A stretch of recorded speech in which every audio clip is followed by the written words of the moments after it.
అమ్మ ఇప్పుడు ladies periods టైంలో అసలు పూజ చేయొద్దు, గుడికి వెళ్ళొద్దు, ఇంట్లో కూడా దీపం అసలు అటు సైడ్ చూడొద్దు అని అంటారు. కానీ ఇక్కడ కామాఖ్యలో చూసుకుంటే అమ్మవారికి మీరు అన్నట్టు బ్లడ్ రూపంలో రావడం ఇదంతా చూపిస్తున్నారు. అదంతా నిజమేనా అమ్మ మరి? నేను చూసాను కదా, వాటర్ కూడా తెచ్చుకున్నా, అక్కడ పూజలో పెట్టాను చూడండి. ఓకే, మీరు వెళ్ళేటప్పుడు చూపిస్తాను.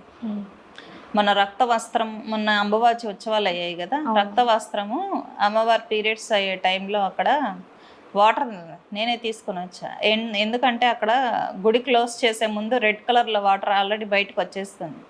అప్పుడు నేను గుళ్ళోకి వెళ్ళి నా చేత్తోనే తీసుకొని వచ్చాను అనమాట. మీకు చూపిస్తాను తర్వాత. మరి అక్కడ తప్పు లేనప్పుడు ఇక్కడ మనం దేవునికి మొక్కడంలో తప్పేంటమ్మా? అక్కడ అమ్మవారి శిలా రూపంలో ఉంది, కాస్మిక్ పవర్ వస్తూ ఉంటుంది.